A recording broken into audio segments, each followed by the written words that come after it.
GST का benefit उन्हीं बिजनेसमैनों को फ़ायदा करता है, ना जेब से हिंग लगे ना फिटकरी, क्योंकि तो पब्लिक के ऊपर ही पड़ता है जीएसटी का भार। तो कि शादी में जो है वो छुआरे नहीं मिल पाएंगे, इतनी महंगाई हो रखी है। झूठ बोलना है, झूठ से पैदावार उनकी हुई है और वही झूठ पे ऊपर ही है वो खड़े हैं। इस समय महंगाई जो है बहुत ज्यादा बढ़ गई है। केजरीवाल का मुकाबला हर कोई मुख्यमंत्री तो नहीं कर सकता ना। न तीर से न तलवार की धार से, न तीर से न तलवार की धार से, न गोलियों की बौछार से बंदा डरता है तो महंगाई की मार से। सरकार को तरक्की करनी है देश की, तो उसकी व्यवस्था के लिए भी उनको धन की आवश्यकता है। हाँ जी, हर चीज़ में महंगाई बहुत बढ़ती जा रही है दिन ब दिन। आम आदमी तो परेशान है, पता नहीं सरकार सोई हुई है क्या क्या कर रही है। इंडिया में बहुत सारे लोगों को रोज़ का खाने के लिए दिक्कत आ रही है, परेशानी आ रही है। कोई कंट्रोल तो होना चाहिए सरकार का, क्योंकि गरीब आदमी जो है ना वो कैसे खाएगा, उसके लिए मुश्किल है। इसलिए सरकार को कुछ ना कुछ सोचना चाहिए। आए दिन घरों का बजट काफ़ी बढ़ता जा रहा है, इस पर आपको क्या कहना है? हाँ, वो तो बजट तो बढ़ ही रहा है। जब महंगाई बढ़ेगी तो बजट, क्योंकि इन लोगों के इनकम के सोर्सेज जो हैं वो जो लोअर क्लास है वो उनके कम हो रहे हैं, तो उनका बजट तो नेचुरली बढ़ेगा। तो फिर बजट बढ़ेगा तो उनकी परेशानियां भी बढ़ेंगी। बड़ी मुश्किल से सह रहा है वो आम आदमी से पूछ कर देखो वो कैसे उसको मैनेज कर रहा है, क्योंकि जो रोज़मर्रा की उसकी ज़रूरतें हैं वो पता नहीं कैसे वो पूरा कर रहा है, कहीं से उधार लेके जहाँ कुछ करके ऐसे करके वो अपना गुजारा कर रहा है। ये तो इंटरनेशनल मार्केट पे भी डिपेंड करती है ना। अब जैसे ये कोविड आ गया, कोविड के बाद अब ये लड़ाई लग गई है वो मतलब यूक्रेन वगैरह की, तो उसका इम्पैक्ट तो सभी कंट्री पर पड़ा है। लेकिन इंडिया में प्रॉब्लम ये है कि यहाँ पे तो जनसंख्या ज़्यादा है, इसलिए प्रॉब्लम भी ज़्यादा है। तो सरकार को कुछ इसके बारे में करना चाहिए। जनता अब हैप्चल हो गई है, वो सोचती है कि कोई सरकार के कान पे जूं तो रेंगनी नहीं, इसलिए बैठी है आराम से। क्या करे जनता, और क्या कर सकती है जनता। हाँ, बढ़ रही है महंगाई में थोड़ा चिंतन तो है लोगों के अंदर कि महंगाई बढ़ रही है, घट नहीं रही है। पर क्या कर सकते हैं, ये भी एक स्थिति ऐसा पैदा हो जाती है जहाँ पर कुछ चीज़ों के रेट बढ़ जाते हैं। जैसे अभी जो करंटली है मिल्क के पैसे बढ़ाए गए हैं 2-2 रुपये। ये जब भी बढ़ती है कंपनियाँ 2-2 रुपये से ही स्टार्ट करती है बढ़ाने का, कभी 1 रुपया नहीं दिखाती कि हमने 1 रुपया या 50 पैसे बढ़ाया है। देखिए, राशन की बात तो ये है कि ये डिपेंड करता है मौसम और जलवायु के ऊपर। जब फसलें नष्ट हो जाती हैं तो दिक्कत तो आती है, सामना करना पड़ता है। पर कई बार सरकार के भंडार रखे होते हैं जिनको प्रशासन होता है सही तरह नहीं संभालता, तो वो भी नुकसान में ही होता है। तो इसलिए इनमें थोड़ा बहुत तो बढ़ोतरी आती है। अगर देश की तरक्की करनी है, लोगों के ईमानदारी होनी चाहिए कि पूरी तरह से इनकम टैक्स पे किया जाए। अब जीएसटी का भार भी लोगों के ऊपर पड़ गया है, तो जीएसटी वालों को थोड़ा राहत देने के लिए जो हमारे जो राज्य प्रदेश हैं, मुख्यमंत्री हैं, जो भी वहाँ वेट कम करें। मतलब वेट करने से लोगों को राहत दे सकती हैं, किसी भी रूप में वो वेट कम कर सकती हैं। अगर इच्छा नहीं है तो नहीं कर सकती है, तो महंगाई तो नेचुरल बढ़ेगी। और जीएसटी का बेनिफिट उन्हीं बिजनेसमैनों को फ़ायदा करता है, ना जेब से हिंग लगे ना फिटकरी, क्योंकि तो पब्लिक के ऊपर ही पड़ता है जीएसटी का भार। तो पर यह है कि जो सरकार है केंद्र पे बैठी है, उसको मंथन करना है और करना भी चाहिए। जो उनके फाइनेंस मिनिस्टर हैं, जो फाइनेंस के अंदर आते हैं, वो लोगों को किस तरह से अपने बजट में या अपने उसमें लोगों को राहत दे सकते हैं, या उनके जो मज़दूर लोग हैं उनकी सैलरी पे या मीडियम क्लास के उनकी सैलरी पे उनको क्या बेनिफिट दे सकते हैं, ये उनके ऊपर बहुत डिपेंड करता है सरकार के ऊपर। पर मैं सरकार की मजबूरियाँ भी जानता हूँ कि अगर देश सरकार को तरक्की करनी है देश की, तो उसकी व्यवस्था के लिए भी उनको धन की आवश्यकता है। देखिए, केजरीवाल एक मुख्यमंत्री है, संविधान के अंदर है, पर अब केजरीवाल का मुकाबला हर कोई मुख्यमंत्री तो नहीं कर सकता ना। वो मैं पंजाब में गए फ्री दे दूंगा, दिल्ली में दूसरी बार जीत के आए फ्री दे दूंगा, और अब वो आजकल गुजरात के दौरे में है, दिल्ली की तरफ देख नहीं रहे हैं क्या काम है, क्या करना है, कैसे दिल्ली ठप पड़ी है। पर उनको बस यही पता है कि मुझे चुनाव लड़ना है, उसके बाद फिर वो हिमाचल चले जाएंगे। तो देश का काम तो, दिल्ली का काम तो रुका हो ना। दिल्ली कहाँ प्रगति कर पाई है, देखा जाए तो कहाँ प्रगति, कहाँ उनके सीसी वाईफाई कहाँ मिल रहा है लोगों को। आपको पता है इनका क्या रूल बना रखा है? बिजली और पानी के अंदर एक अंधी कमाई है जिसकी कोई लिमिट नहीं है, ठीक है ना। इनको कमीशन बेस में पैसा बहुत आता है। पर आप जो कह रहे हो ना ये फ्री दे रहे हैं, फ्री कुछ नहीं है। उन्होंने एक यूनिट बना रखी है, अगर आप उस यूनिट को पार करते हैं तो आपका जो शुरू से यूनिट है उतना पैसा उसमें जोड़ दिया जाएगा। तो किस तरह का फ्री हुआ, कहाँ का फ्री हुआ? 3-3, 4-4 हज़ार के बिल आ रहे हैं लोगों के, किसी को तो 7-8 का ज़्यादा भी आता होगा। गर्मी के टाइम पे एसी भी चलता होगा, पर कहाँ उनको क्या फ्री मिली है? पानी कहाँ फ्री मिला है? पानी भी वो पानी शुद्ध तो आ ही नहीं रहा, गंदा पानी आ रहा है। 180 100 उसका TPR आ रहा है जो होता है उसका मिनरल। तो कहने का मतलब है ये जो पब्लिक को बातों से इमोशनल से केजरीवाल मुख्यमंत्री बना सकता है ना, वो मुख्यमंत्री पूरे दिल्ली को और जहाँ जहाँ भी चुनाव प्रचार करता है वो इमोशनल करके उनको उन पर अत्याचार कर रहा है। क्यों दिल्ली की जनता केजरीवाल से खुश नहीं है? बताइए, आपने फ्री बस फ्री कर दी का नाम लिया था, किन के लोगों के लिए बस फ्री करी है बता दो आप। महिलाओं के लिए फ्री कर दिया। नहीं फ्री करे हमारे लिए, उनको सदी सुविधा चाहिए, हमें बसें चाहिए जिससे आने जाने में दिक्कत है, उनको तो चाहिए नहीं फ्री में, तो काय को ज़बरदस्ती उनको फ्री दे रहा है। बुजुर्ग लोगों के लिए कहाँ फ्री है? सीनियर सिटीजन के लिए कहाँ फ्री है? जिनको एक्चुअली राइट है सीनियर सिटीजन का, कहाँ उनके लिए फ्री है? युवाओं के लिए पास है, जो पास बनता है कॉलेज से पास बनता है, उधर से पास बनता है, सीनियर सिटीजन को भी पास बनता था, तो सीनियर सिटीजन का पास क्यों बने? आप जो ये पैसा खर्च करते हो प्रचार उचार में करते हो, तो क्या सीनियर सिटीजन की पेंशन नहीं लगा सकते? उनको पेंशन नहीं दे सकते जो उनकी आर्थिक स्थिति के ऊपर है? पर नहीं, झूठ बोलना है, झूठ से पैदावार उनकी हुई है और वही झूठ पे ऊपर ही है वो खड़े हैं। तो दिल्ली की जनता क्या केजरीवाल से खुश नहीं है? ये तो आने वाला चुनाव बता देगा दिल्ली का खुश है या नहीं है। जब चुनाव आगे आएंगे तो हो सकता है कोई और लड्डू फेंक दे लोगों के आगे, और हमारे यहाँ लड्डू खाने वाले बहुत लोग हैं। फ्री की रेवड़ियाँ खाना बहुत पसंद करती है जनता। रेवड़ी तो बहुत पुरानी बात होगी, मैं तो लड्डू कहता हूँ उनको।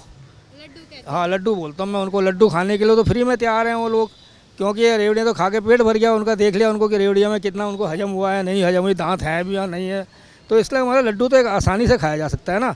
तो अब देखो आने वाले चुनाव में क्या दिल्ली को अभी तो बाहर की जगह लड्डू फेंक रहा है, अब यहाँ आके क्या जलेबी परोसता है और लोग कितने उस जलेबी के ऊपर टूटते हैं, तो ये डिपेंड करता है लोगों की वोटों के ऊपर, वोटिंग के ऊपर, मानसिकता के ऊपर। अगर उनकी मानसिकता सोच ठीक है कि अगर दिल्ली को वाकई ही में हमें तरक्की चाहना है, जो स्कूल की व्यवस्था आप बताते हो, कभी आप स्कूल का विजिट करिए तो आपको पता चल जाएगा, एक वाश पॉलिश वाश पैसे थोड़ा रिपेयर करके उन्होंने कुछ कर दिया है। नए स्कूल कितने बनाए तो ये आपको वैसे ही गणना में आ जाएगा। कितने टीचर स्कूलों के अंदर है ये भी आपके अंदर आएगा, कितने टीचर पक्के हैं ये भी आ जाएगा, कितने DTC के कर्मचारियों को उन्होंने पक्का किया, जो युवा लोग लगे हुए कंडक्टरी कर रहे हैं, उनसे वादा किया था, आज डबल साल उनको होने वाला, डबल चुनाव की जीत कर कितना पक्का किया उन्होंने। कहने का मतलब है ये ढोल बजाते हैं झूठ का, एक दिन फूटेगा ढोल, ज़रूर फटेगा, तो इनको थोड़ा सा फिर समझ में आएगा भाई हमने बहुत लोगों को जितना मूर्ख बनाना था बना लिया दिल्ली के। ये बात सच है कि महंगाई को लेकर तो काफ़ी समस्या है, क्योंकि आज के दौर में रोज़ महंगाई कुछ ना कुछ बढ़ती चली जा रही है, लोग काफ़ी परेशान हैं।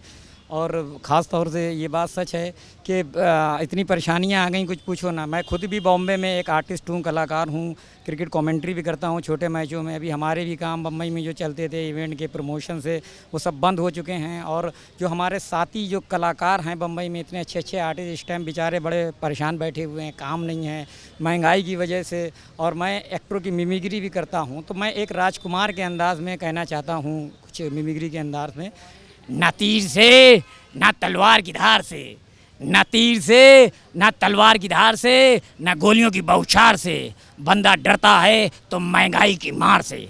इसलिए मैं कहना चाहता हूँ कि ये जो महंगाई है ये काफ़ी ज़्यादा हो गई है, लोग बहुत परेशान हैं आजकल, काम धंधे बिल्कुल भी नहीं है, क्या करें इंसान इतना लड़ रहा है। तो इसी चीज़ को मैं कहना चाहता हूँ कि जो ये महंगाई बढ़ गई है वो थोड़ा कम होना चाहिए, क्योंकि आजकल काफ़ी समस्याएं, बेरोज़गार बढ़ गए हैं, लोगों के काम धंधे नहीं हैं, लोग बहुत ही परेशान हैं। यहाँ पर देखिए किसी ना किसी के दाम बढ़ते ही चले जा रहे हैं। आप कोई भी चीज़ खाने की देखिए, पहले इतनी सस्ती मिलती थी, अभी सब्ज़ी भी इतनी महंगी मिल गई है, तो क्या करें। मैं खुद भी यहाँ पे स्ट्रगलर हूँ, विदाउट फैमिली रहता हूँ, रोज़ का खर्चा कितना महंगा पड़ता है ना यार, बहुत डिफ़िकल्ट है। मेरी तो खैर अभी शादी भी नहीं हुई है, मैं आपको बता दूं, मेरी शादी आने वाले टाइम की शादी में जो है वो छुआरे नहीं मिल पाएंगे, इतनी महंगाई हो रखी है।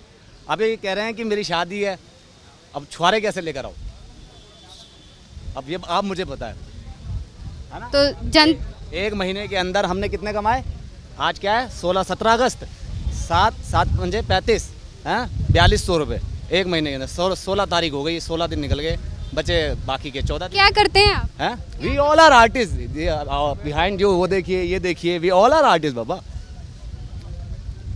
तो सरकार को बोलिए कि सिर्फ जो मेजर बड़े बड़े आर्टिस्ट हैं सिर्फ उनका ध्यान ना रखें, जो और भी छोटे मोटे आर्टिस्ट हैं वो अच्छा कमेंट्री करते हैं, सब कुछ करते हैं। मैं स्टेज आर्टिस्ट हूँ, स्ट्रीट आर्टिस्ट हूँ, तो प्रॉपर हमने काम किया है, अच्छे तरीके से किया है। मगर क्या है कि सिर्फ एक पर्टिकुलर जगह पे ध्यान नहीं देना चाहिए लेकिन आपको। मैडम सबसे बड़ी बात ये हो गई है, कंपटीशन बहुत बढ़ गया है। अब जैसे जो छोटे आर्टिस्ट हैं इतने अच्छे एक्टिंग करते हैं, सब कुछ करते हैं, उनके पास स्किल है, लेकिन बैकग्राउंड बहुत कमज़ोर है। तो सोशल मीडिया है ना उनके लिए। तो उनके लिए है, वो बात सही है, सोशल मीडिया है, लेकिन फिर भी देखिए जो जैसे अभी टीवी हो गया, सीरियल हो गया, इतने अच्छे अच्छे आर्टिस्ट हैं हमारे, कुछ ग्रुप सर्किल में हैं। लेकिन आजकल कंपटीशन ऐसा है, जो जिनका अच्छा बैकग्राउंड है तो उन्हें क्या टीवी पे सिर्फ आने का शौक़ होता है कि बस हम आ जाएं, भले कुछ मिले ना मिले। जो छोटे आर्टिस्ट होते हैं उनके लिए बहुत डिफ़िकल्ट हो गया है ना, ये चक्कर हो जाता है ना आज। हमारे लिए आप कोई मुहिम निकालें, कुछ निकालें कि ताकि हम काम कर सकें। हमें क्या चाहिए? हमें चाहिए आपकी तालियां, हमें चाहिए स्टेज, दैट्स इट, और कुछ नहीं चाहिए।